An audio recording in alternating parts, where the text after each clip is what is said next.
and gentlemen, today is an exceptional day. Two very special guests have found their way into Finland, and we are as much surprised as we are glad to have them.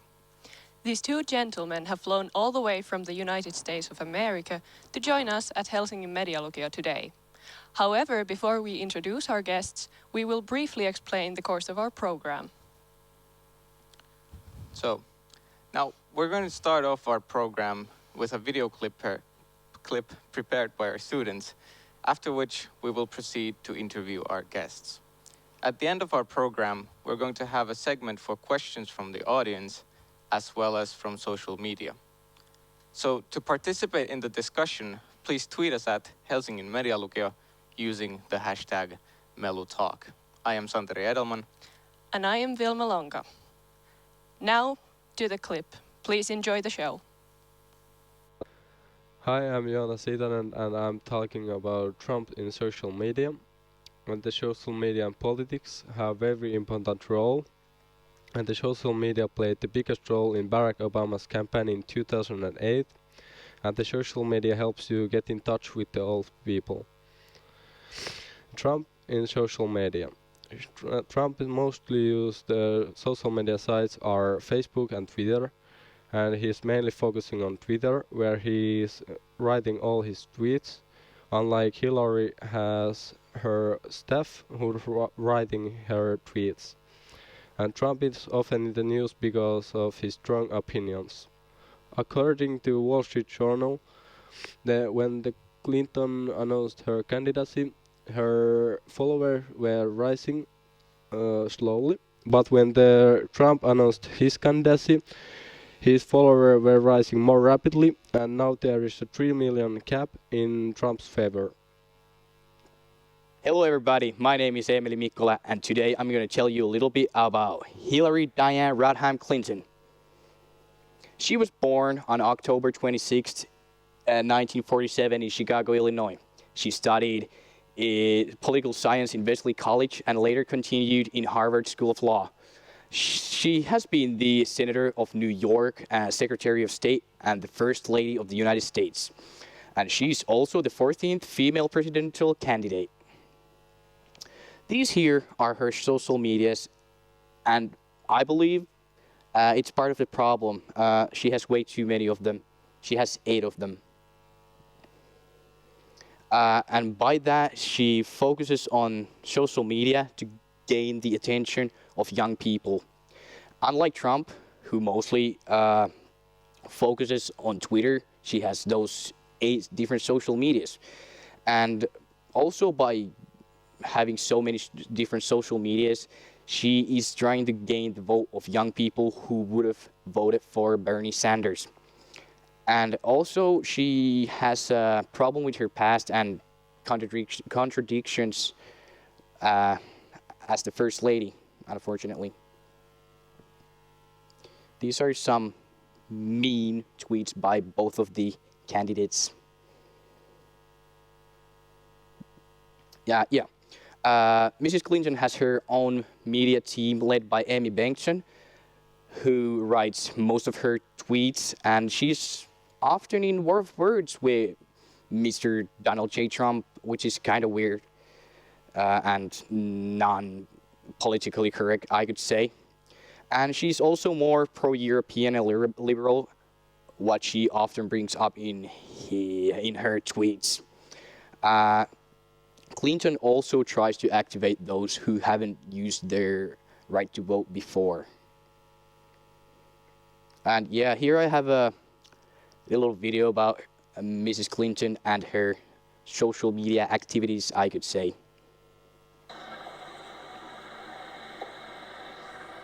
I'm just chilling in Cedar Rapids. So now, let us introduce our guests. To my right here, we have Mr. Scott Klug, a politician representing the Republican Party. And to my left here, we have Mr. Larry LaRocco, who is a politician representing the Democratic Party. So, starting off with Mr. Klug, could you please briefly introduce yourself and also tell which candidate you support? Sure. So thanks for letting us be here today. This is fun. So I represented Madison, Wisconsin in the U.S. Congress, which is just sort of north of Chicago, central part of the country. I actually worked in television before I was in politics, so this is a familiar scene for me. So I'm a Republican, so I'm a Trump supporter, and like a lot of Republicans, I'm sort of a reluctant Trump supporter. I think I supported some of the other folks. If you looked at that big debate stage and they had all these candidates, so all the guys I sort of liked and women I liked sort of fell down like a bowling pin one after another, and who's left standing is Donald Trump. But for me, I think the principles behind the Republican Party are what matter much more so than the candidate themselves. All right, thank you, sir. Thanks. And then continuing to Mr. LaRocco, could you also introduce yourself? Sure. My name is Larry LaRocco. I'm a Democrat from the state of Idaho. I served in the U.S. House of Representatives from 1991 to 1995. As a matter of fact, Scott and I entered Congress together in 1991. So I've been involved in politics for a lot of years. I had run a couple of times before I was elected, and I've served in government relations after I left Congress.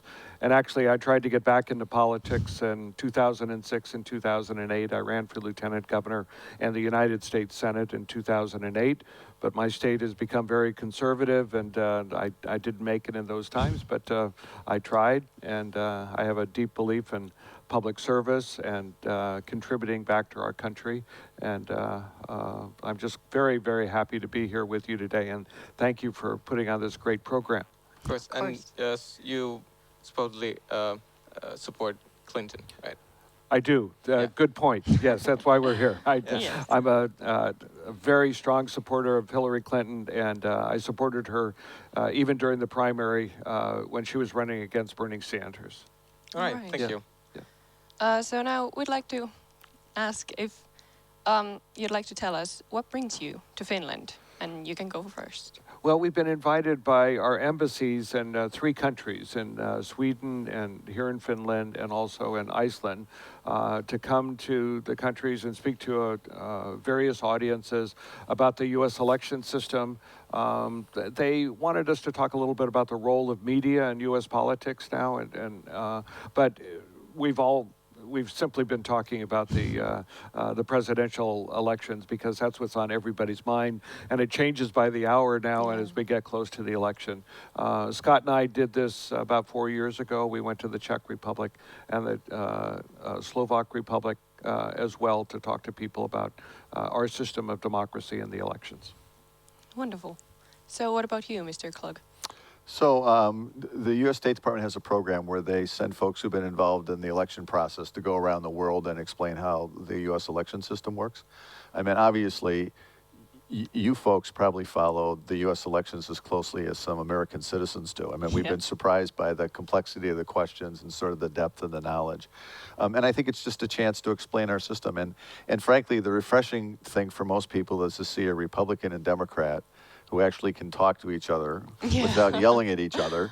And we're friends before we did this trip, and we'll be friends afterwards. So he's occasionally right, not very often, but we still get along.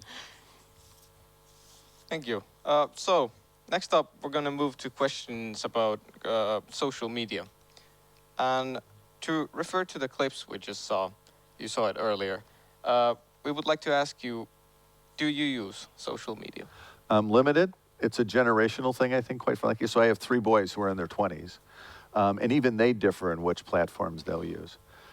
So I think if I was still in politics, I'd use it much more aggressively. So in my business situation, I use Twitter and I do LinkedIn, which is sort of a business networking site.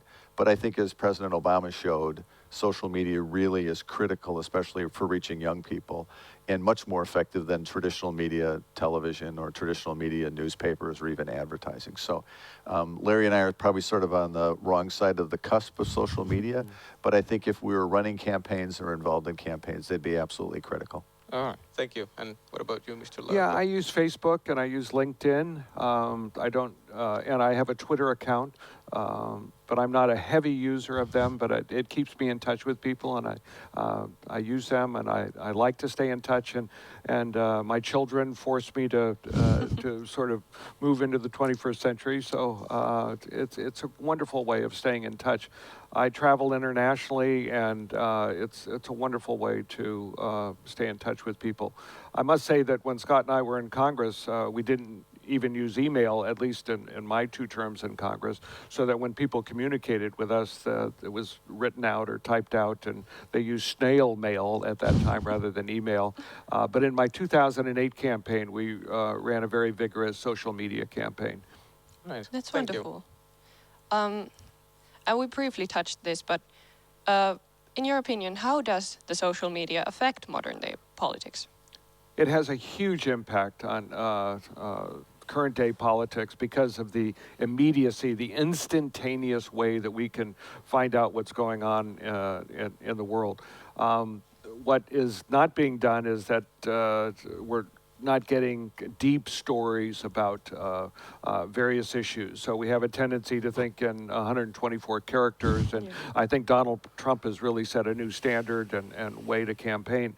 But it's the instantaneous nature of the communications and the viral nature of information that can go out, and it's sort of eliminated boundaries across the United States between rural and urban areas so that people can be watching the same thing.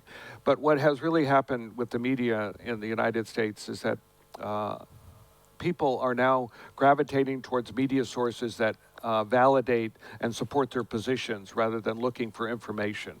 And I think this is not a good trend, actually. Yeah. And what about Klug? Would you like to explain a little more? Sure. Well, I think the key thing is you see the sort of disintegration of traditional media. So there used to be the large newspapers and TV networks in the United States as sort of a gateway to information. And now individual voters, individual constituents, individual consumers can essentially define their own channels that they're interested in. So it allows you, if you're in politics or frankly in business or anything else, to allow you to develop a direct tie with your consumers the way you couldn't before, because there used to be a newspaper or a TV station standing in between you.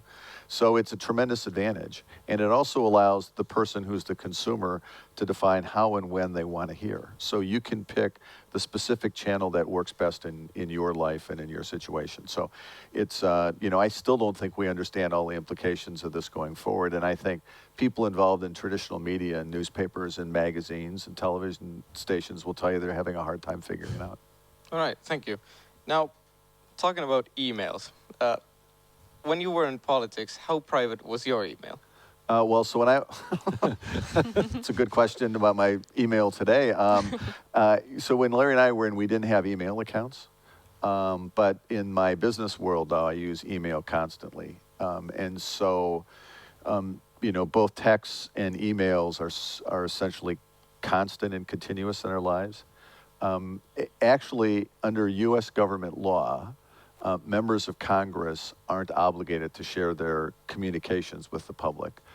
Members in the executive branch, like the Secretary of State, are supposed to have their files be available under the Freedom of Information Act, but Congress is specifically exempt for that. So members of Congress would never be in a situation where they'd have to turn over emails unless they were a target of a criminal investigation. But you as a constituent of mine, or you as an advocate, could not write and ask for all my emails about, a U.S. trade deal or help for a constituent or whatever the case might be.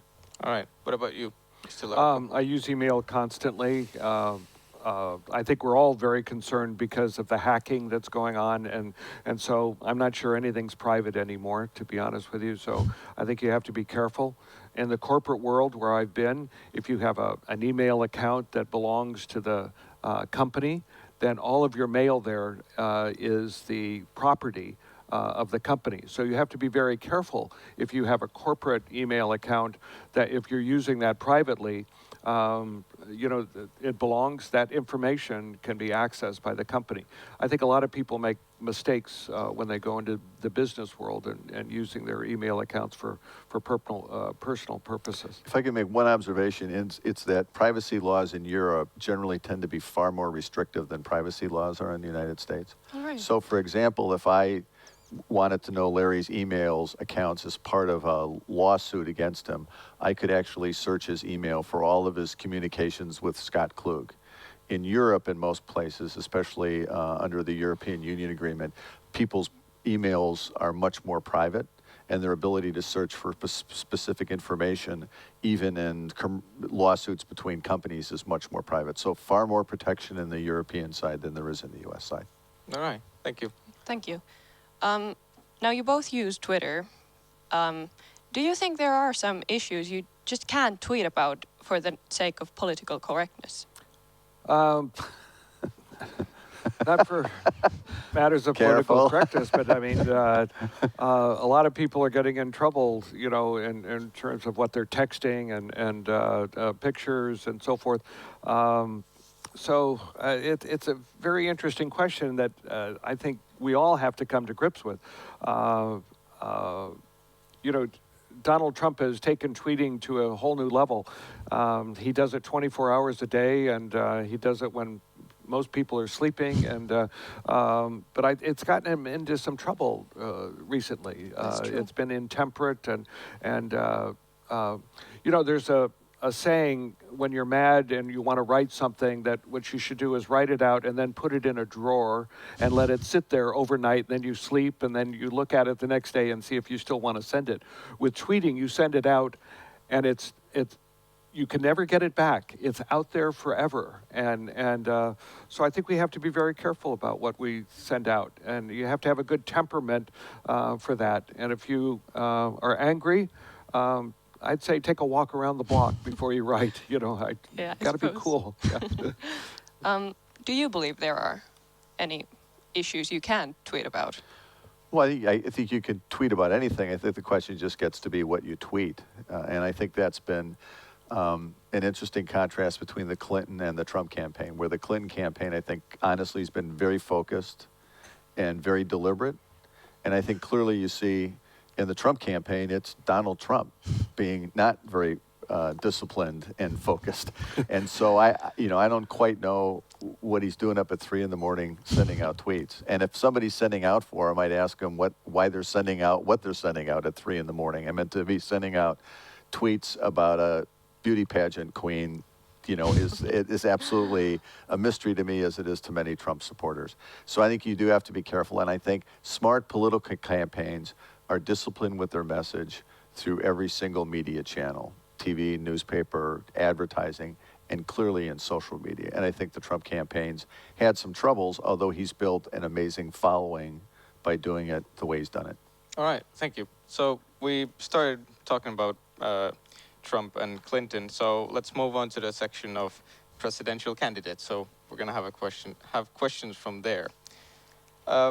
Firstly, what do you think about the general atmosphere among American citizens regarding the presidential election?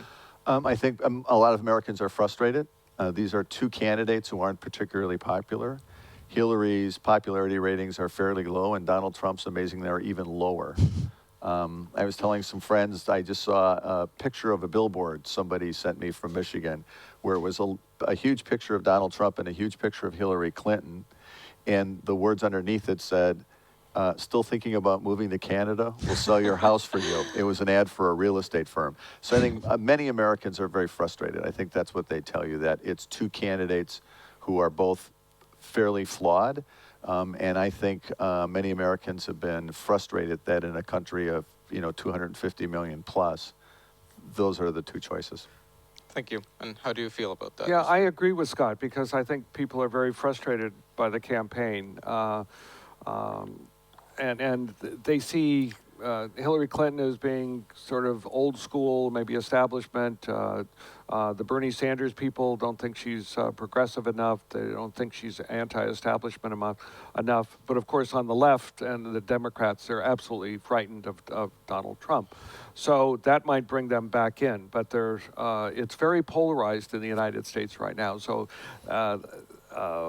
it's tearing apart friendships, it's tearing apart family, and some people have just sworn off talking about politics because it's so emotional, and people are very animated about how they feel about things and very engaged. But it has brought in a lot of people to the system as well. I mean, in the first debate, we've had 80 million people, which was a very large viewership. And also there were many people for the second debate. But the jury is out, and it remains to be seen if people will be so upset with the system that they won't vote. That would be terrible. And from the Democratic side, we're fearful that people on the left might go and vote for a third-party candidate, a Green candidate, or the Libertarian. And so we're hoping that they come home to the Democratic Party and that people will see the wisdom of supporting Hillary Clinton. And we don't want them staying home. So I hope we have a great turnout for this election. All right, thank you. Let's hope so. What are the key American values that you, alongside with your candidate, would like to promote abroad? Abroad? Yes. I think it would be trust, and I think it would be strength through unity, and it would be sharing, for example, and in an era of terrorism, and that we would share information openly, and that we would be open about trade, and that we would exchange ideas and people, and be open in our discussion about different cultural aspects and different values that we have. So I guess it all comes down to transparency and openness, and standing with each other during critical times. But our relationship with Finland, for example, is very, very strong. Finland's very strategic for the United States, and I think we are for Finland. So it's been a wonderful alliance that we hope to build upon through trust. Those are all very important. Yeah. Now, Mr. Klug, would you like to say something? Well, I think it's interesting spending time here in the Nordic countries. We share a lot of values, but we also have some differences. So I'm sure for a country like Finland, where there's a huge emphasis on cooperation and collaboration and consensus, American elections and American society may seem a little more chaotic, a little less polite, a little more harsh. But America, you have to remember, is a country founded by people who left other places because they weren't happy. Thomas Jefferson said a little revolution every once in a while is not a bad idea. And so there's a continual dynamic about American politics and society where the emphasis is always on change and newness. And the other thing I think people don't appreciate in American society is where the Nordic societies in a lot of ways tend to be very focused on the group. American society in many ways is still focused on the individual. And individual accomplishment to both fail and succeed is a core value, that you have the ability to sort of rise yourself up, and that's part of the American success story. And it's still why people come from all over the world in order to have the opportunity for their kids and their families to prosper. So I think in all of the sort of drama and hysteria of this most recent election campaign, people will say, oh my God, how could the U.S. survive in this election without these candidates? You know, we've managed to survive the Civil War, the First World War, the Second World War, the Cold War. We'll get through this in 4 years or 8 years, whatever the case might be. I'm not particularly concerned. All right. Thank you. Thank you. Then we know that you both stand behind your own party's candidate. However, we would like to challenge you to name 2 pros of the opposing candidate. You can start. Well, so I think Hillary Clinton, as Donald Trump said, is very dedicated, very earnest, very hardworking, and very gifted. I had a chance to work with Hillary when I was in Congress because the committee I was on actually did healthcare reform. And I think anybody who spent any time with her appreciates her sort of innate intelligence and their commitment to the cause. And so I admire her for much of what she's done, and I admire her ex-husband, or wishful thinking, her current husband, for all he's accomplished. I mean, they've been a great example for Americans everywhere, and the 2 of them have had a pretty amazing career. And so I think while there's much about her I don't agree with from a policy perspective, I have to celebrate all she's accomplished.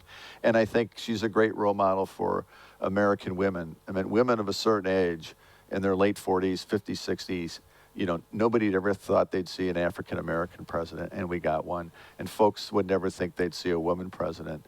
The interesting thing is among people in their teens and 20s, I think the Clinton campaign has been disappointed because they haven't gotten as much support as they'd like from young women.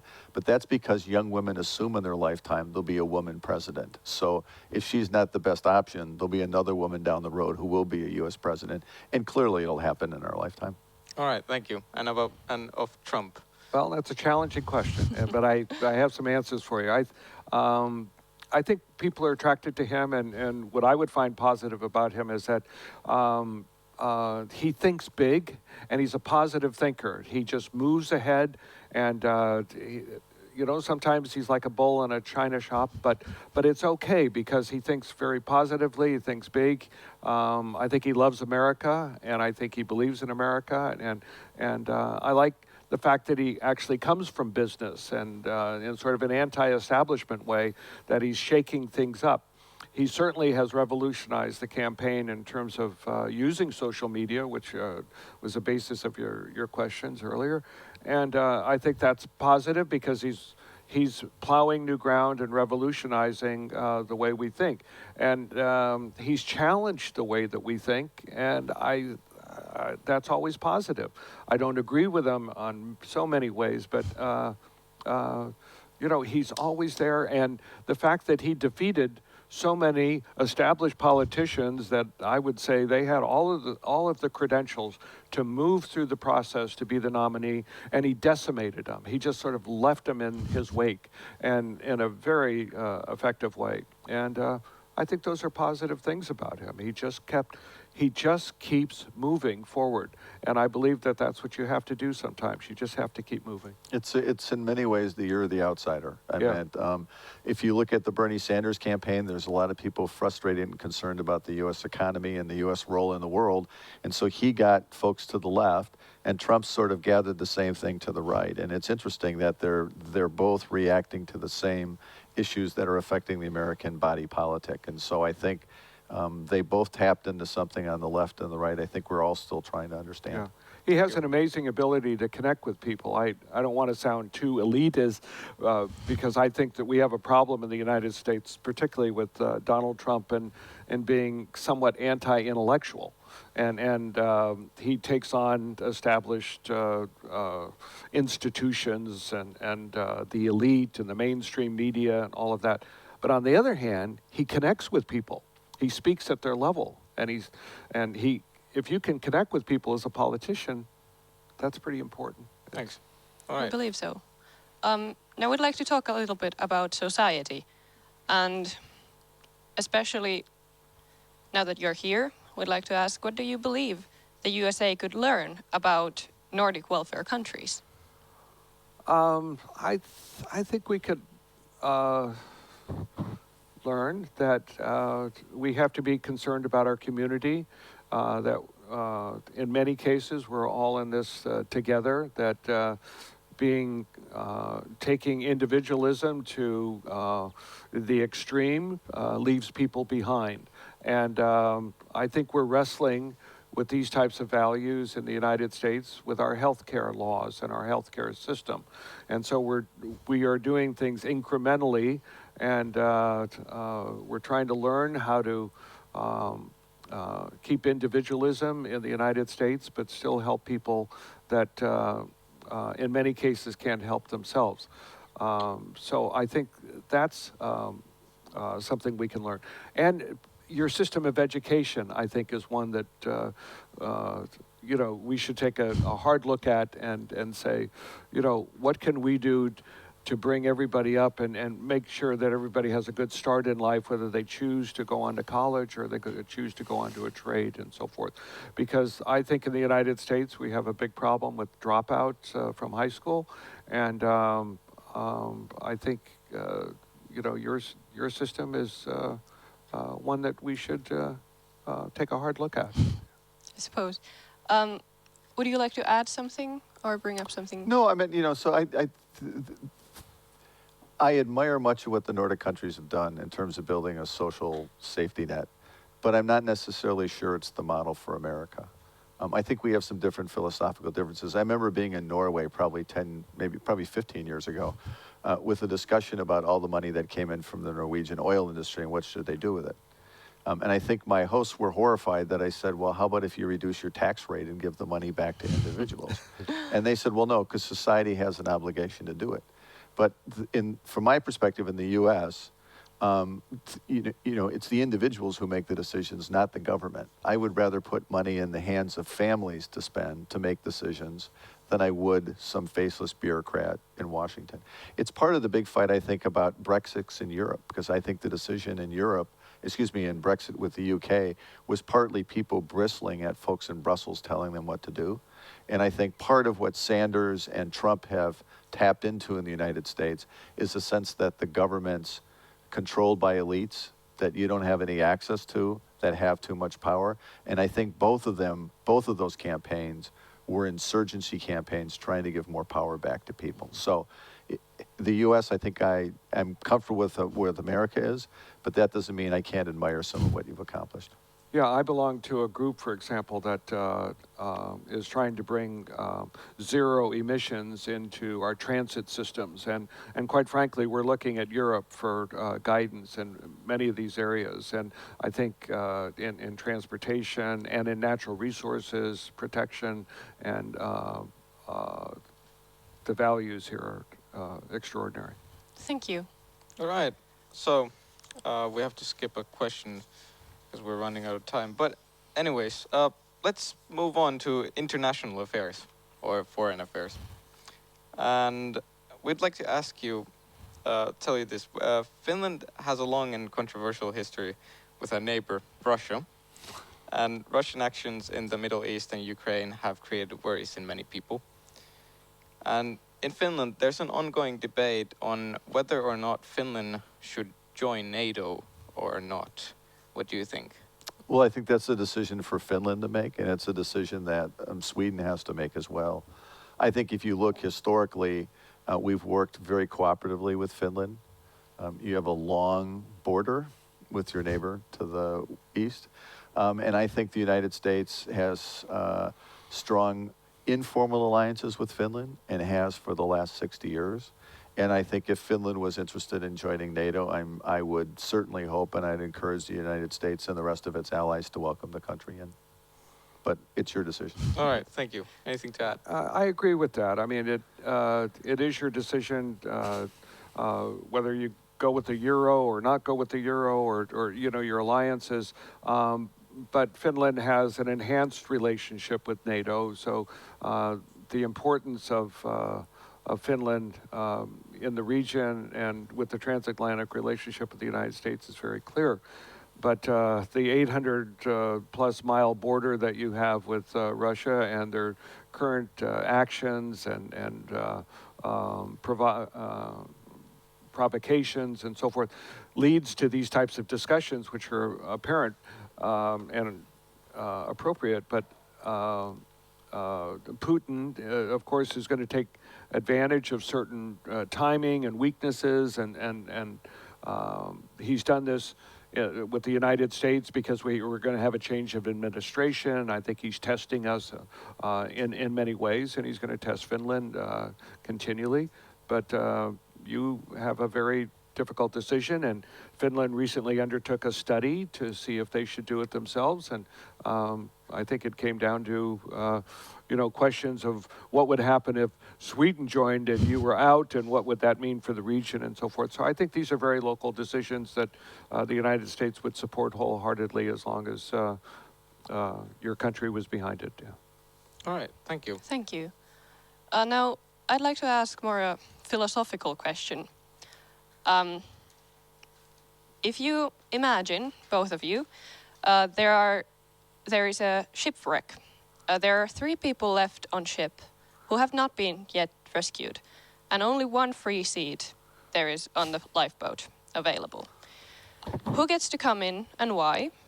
You are the captain, so you make the decision. One of the people is a pregnant woman, another is one of the greatest scientists of our time, and the third one is the president of the United States. please go first. Well, who's the president? Let's go there first. Right. Is it President Trump? I need to know that. We're doing As more an of abstract. an abstract idea. Well, it's a wonderful question, and I don't want to hedge on it. I don't want to sound like a typical politician because I know you want an answer. I'm sort of drawn towards the pregnant woman because there are two people there, and the newborn could be the best scientist ever, and maybe the first woman president. I don't know. So I don't know. And we have a habit of saying men or children and women first into the lifeboat. So maybe that's the way it should be. I wish I could talk to my wife about this answer, but I can't reach her right now, so I'm on my own. And I'll be interested in hearing what Scott says from his point of view. I actually think it's the same answer because there's somebody told me years ago that every child shows that God's not given up on mankind. So I'll opt for the mother and the baby. That's very beautiful. Thanks. I wish I wrote it, but. So, all right, that's the end of our questions. But next, we're going to have questions from the audience as well as from Twitter. So you'll get to answer those. So I'm going to give my turn to my co-host and let him deal with this. Thank you. Hello everyone, I'm Klaus Bucht. I'm hosting the audience's questions, and please raise your hand if you have a question to our guests. I will give this cube for you, and you will specify who you are. Then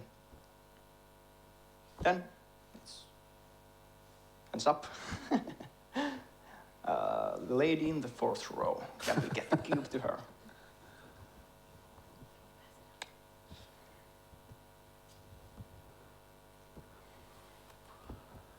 Thank you.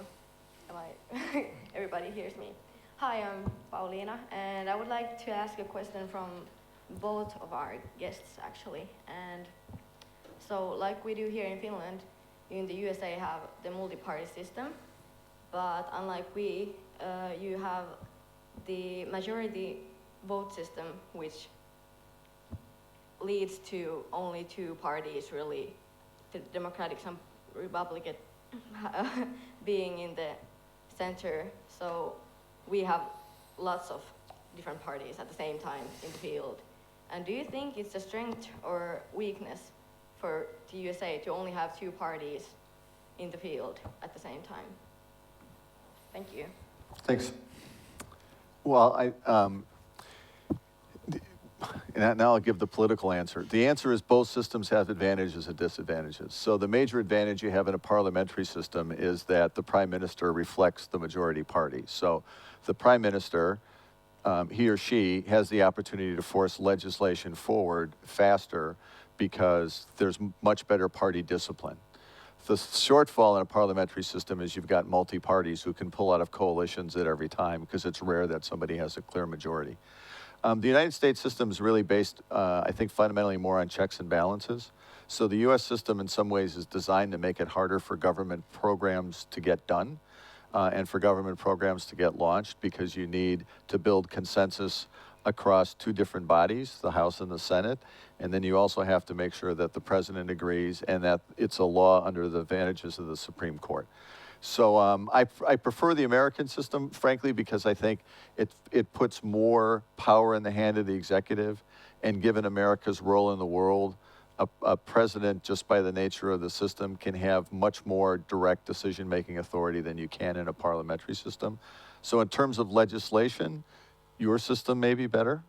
In terms of actually across the political spectrum, I think the American system has some advantages because of our role in the world. Yeah, I would agree with Scott on the way he answered the question. And I'd also say that we have the opportunity in the United States to have other parties. And if they can attract a following, then they are legal and can rise up, and we could have third parties. And we've had independents that have risen up and then sort of fallen back. Ross Perot back in 1992. We had the Bull Moose Party and Teddy Roosevelt's era. So there is the opportunity for the third, fourth, fifth parties in the United States. We actually have a couple of independent U.S. senators. Bernie Sanders actually has not been a Democrat, which I wondered why he was running in the Democratic primary. But anyway, he's always been an independent and then chose the Democratic Party later in his life, in his political life. I'd like to make the observation, too, that with gridlock in the Congress of the United States right now, we're actually operating more like a parliamentary body because there's more block voting, and there are fewer moderates that are moving across the system to talk to the other party and form coalitions on individual issues, not necessarily permanent coalitions, but on individual issues. And so we've hollowed out the middle in the United States political system. We have more polarized Congresses now. And think of a barbell that you lift and where you have the weights on each side rather than having much in the middle. If we can get more moderates on both sides, then I think that we would have more discussion and we'd act less like a parliamentary body. And if you think about it, actually, the U.S. system almost has coalitions, right? So if you deconstruct the Republican Party, for example, you get folks so if you look at the German system, for example, you have the Christian socialists who are a lot like traditional voters on the Republican Party in terms of values. Then you get the Free Democrats, who are like the libertarian wing of the Republican Party, where I belong, who want less government. Then you get the Social Democrats, who are sort of like the Democrats in the United States. And then you get the Green Party, who are sort of like the Bernie Sanders wing. So we just happen to have them grouped in coalitions within parties rather than having each one stand individually. So the same spectrum of ideas are there. It's just sort of a different organization. And I would add, because your question is so interesting and so on point, is that individual members of Congress, when we get elected, I run as a Democrat, but that doesn't lock me into voting every time with the Democrats. I could move around and vote with the Republicans when I wanted. It would depend on my constituency, on the issue, and where my philosophy was, and where I came down on certain issues. And this is evidenced by the history of politics in the last week, where you have many Republicans who are abandoning Donald Trump, and some are staying with him, and so they are free to do that. And I think it's a great part of our two-party system is that it doesn't necessarily lock you in, but you do run on that basic platform. Sorry, I've got one more point. I don't want to take the whole time with this thing. Also remember, in the U.S. system, people run for individual constituencies. I mean, I had a defined geographical area. Larry had a defined geographical area in his state out west. You have lists in your party system who are candidates essentially elected at large, who aren't tied. So the parties have more discipline in the Finnish system than in the American system. We're all sort of individual operators. Nobody can really force us in or force us out. Questions in the audience? In the fourth row. Sorry. Hi, my name is Mona. This question is for both of you. U.S. is known to be one of the leading countries in the world currently. So how much do you think the presidential election will affect on the whole world?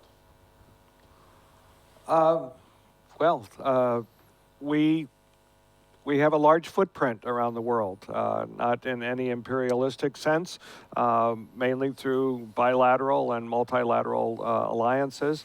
We will continue to do that.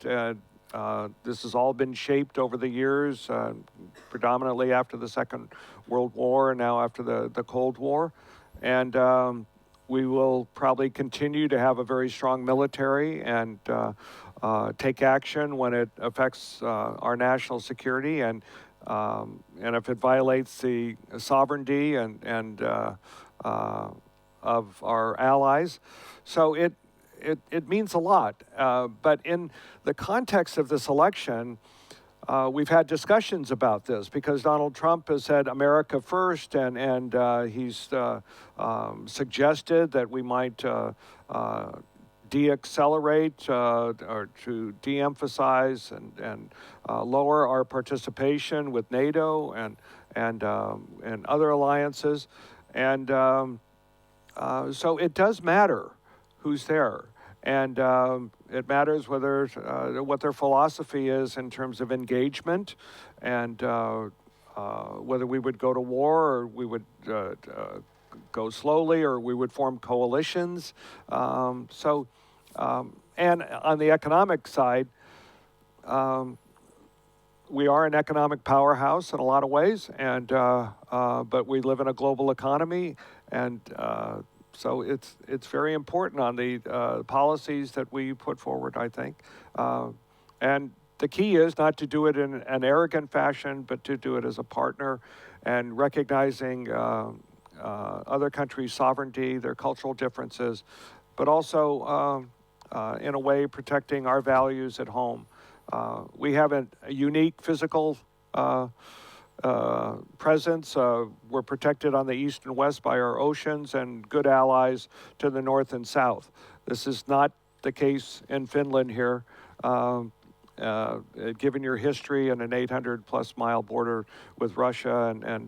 So we have to recognize that and have a very strong value system that engages other countries, and we can't just pull back and not engage. So sort of three answers to your question quickly in different points, because I know we want to get more questions from the audience. We have some Twitter questions coming up still. First, I think, foremost, the U.S. ship of state turns very slowly. So I think no matter what happens, you'll see a lot of the same continuity. I don't think you'll see any sort of wild swings. The alliances that Larry was talking about have been around for 50 and 60 years. None of that will change. The second thing is we have an obligation, I think, back home to get the economy growing faster. And while it's doing better than Europe, it's not doing very well by traditional American standards. And the better the U.S. economy does, the better the world's economy does. So Fiskars, for example, is headquartered in my hometown of Madison. So I'm sure the folks down at Fiskars would like to see the U.S. economy take off. It would mean more profits and more jobs in Finland. And the third thing that won't change at all is American soft power, sort of America's presence culturally in music and movies and everything else. It's one of the reasons America, I still think, carries so much weight around the world, is because of what people see in American culture and entertainment. So no matter who the president is, that'll stay in place. The male in the second row. All right. Hi, my name is Otso, and staying in the topic of global economics, the TTIP, Transatlantic Trade and Investment Partnership, that is the free trade deal negotiated between European Union and the United States of America. It has been a controversial one, to say the least. It has been one of the biggest news stories in the last few months, mainly regarding the fact that in case it would be, well, if it were to become reality, there are fears that it will lower the standards of European products, and it would give too much power to the American corporations in Europe. So I was wondering, what are your viewpoints on it? What do you think would happen if the TTIP would become reality? Quick answers. The quick answer is the trade deal's in trouble. Both Trump and Clinton now have publicly opposed both that trade agreement and the trade agreement that's pending between the U.S. and a number of Pacific nations. I'm actually a free trade advocate. I think that if you remove barriers, then trade flows freely and naturally and to the advantage of both parties. But I think from a practical standpoint, if you're worried about it, you'll probably be happy, because I don't think it's going anywhere in the short term, if it goes anywhere, period. Thank you. Yeah, I agree with Scott on that. And the way that I generally look at trade agreements is from the labor standpoint and from the environmental standpoint. But these deals are going to take a step backwards, I think, for a while, and then hopefully they can move forward. I like to think of myself as a free trader, but they've got to be fair as well. Thank you. So next up, we're going to move to the Twitter questions. Gentlemen, my name is Jenna Ukkonen. People, including the students of this school, have been following the discussion enthusiastically and have sent questions for you on Twitter with the hashtag #Melutalk. I have chosen some good ones that I would like to ask you. Username Riikka Aurova wants to know, for the Republicans, what would be the biggest difference between Barack Obama and Hillary Clinton being the president of the United States? I frankly don't think there'll be much difference. And so one of the concerns I have is that essentially Hillary Clinton represents the third term of the Obama administration. And while President Obama has done some things well, I have questions, for example, about how he's handled international affairs. I think if you're a US president and say we're going to draw a line in Syria if you use chemical weapons and you don't do anything, it sends a message to lots of people, and I'd make a direct line from the situation in Syria to the Ukraine. So I think we need stronger United States leadership, and I'm concerned that if you look at Mrs. Clinton's record of Secretary of State and whether you point to the reset with Russia or the Iran deal or the Ukraine or Libya or Syria, stop me now, I can keep going. I want to see a change, and so I think, frankly, that would, in my mind, there wouldn't be much of a difference between the two of them, which is why I'd prefer a Republican president. Well, I think there's going to be a change in the way that the White House deals with the Congress. For example, she was in the Senate longer than Obama, but also the Clinton White House in the 90s was very engaged with Congress, and they were negotiating with them and talking to them and with a constant dialogue. And that's been a little bit different with the Barack Obama administration. So I think in terms of style, it's going to be much more open and engaging, and I think that will be welcomed by the Congress on both sides, and that she will work with the Republicans and the Democrats, and that she will also finish up the work on health care. Obamacare needs to be amended, and financial services regulation. And I think she'll pick up on global warming, where President Obama has taken us. Great. And then a question from username Haidar King. How do you think the elections are affecting how people out of the USA think of the USA? Well, I think it must be troubling to a lot of people because we're so polarized. It's gotten so vindictive and mean and personal, and that we've drifted away from core issues and gotten to the personal and issues that are not generally talked about in terms of campaigns. I would say as a Democrat that Trump has lowered the level of discussion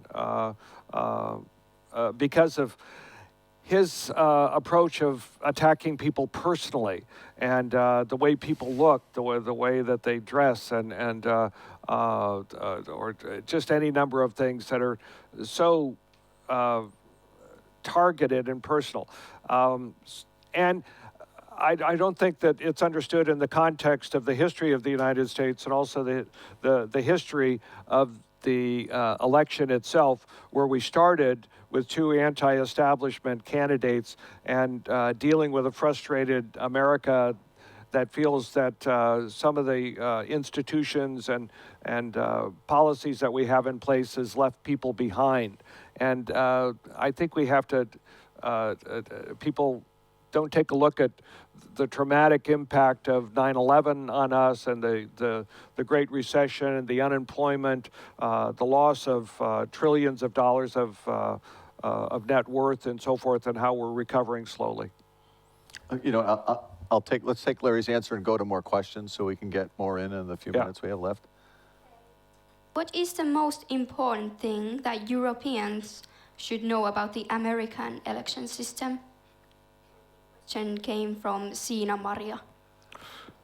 I think people have to appreciate the fact that it's elections in 50 individual states, the Electoral College, and it goes back to the founding of the United States, when our founders were trying to figure out how to balance states with large population versus small population. And so I think sometimes people get confused by that, and they can't understand why Florida and Ohio are more important than a number of other states around the country. So I think keeping that idea and perspective is important so that you understand, well, this is actually 50 individual races, and in this case, it'll really be 13 or 14 closely contested states that will decide it. I would just quickly say that it's about the freedom of the press and it's free speech, and we stand by those principles rigidly, and sometimes when you take them to the extreme, it doesn't look all that pretty, but we stand by our Constitution, and the free speech aspects actually come out with all of the money that comes into campaigns and so forth. And the media are quite free to say what they want, and Americans are individuals that have to make up their own minds, and we hope they get it right. Question for you. Username Eemeli Mikkola wants to know, how will the new president, Hillary or Trump, do as a commander-in-chief?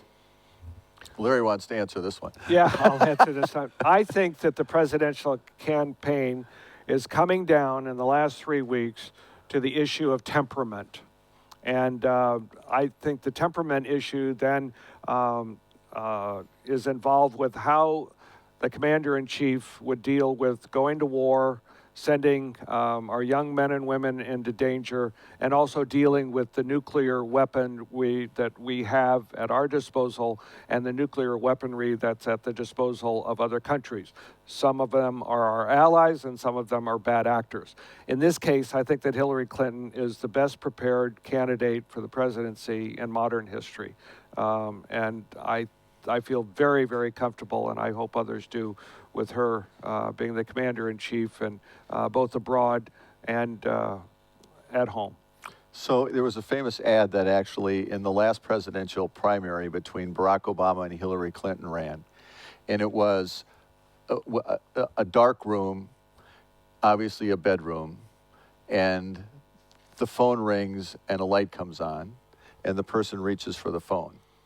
And so Hillary Clinton ran this against Barack Obama, saying he didn't have enough experience, and in a world crisis, who do you want answering the phone?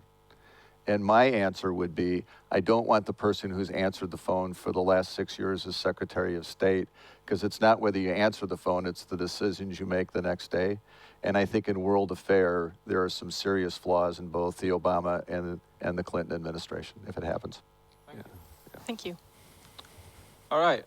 So we're starting to close in with the end of our program, but with a last short question, we'd like to ask you, what kind of advice would you like to give to Finnish youth from an American perspective? Quickly. That's a great question. I would say be optimistic, travel, come to the United States, spend some time in Washington, D.C. But on a personal basis, I would say take risks. And you're young. There's a lot of time in your lives. And if it's anything like the American economy, you'll change careers and jobs many times. So don't get too impatient and do what you want for as long as you can, and enjoy life, but take some risks. Thank you. Yeah, I'd say the same thing. I mean, I think stretch, go beyond what you think your limitations are. I've got 3 boys. It's an interesting trio. One of them is a musician. The middle guy, I don't know what Brett is. He's taught whitewater rafting. He worked on a farm in Denmark. He now helps run a bookstore. And my third one is a stand-up comedian. So I have a very non-traditional set of children. But the thing about all 3 of them is they're chasing their passions. I mean, you can always get a job, but when you're 18, 23, 27 years old, chase what you want to do. You can always figure out the rest later on. I know that's a very American attitude, since we all move around and change jobs a million times, and most Europeans really can't figure that out. But it's one thing that I think actually works pretty well in the U.S. system. All right. Thank you. Thank you. Thank you. We've had an elaborate conversation here up on stage, as well as in the audience, and of course on Twitter. We'd like to thank our guests for being here with us today and offering us a glimpse to the politics in the USA. We've gotten a lot of food for thought, and I'm sure there's much more we can learn from the American people. We hope you've all enjoyed the show. I was Vilma Lonka. And I was Santeri Edelman. Have a great day.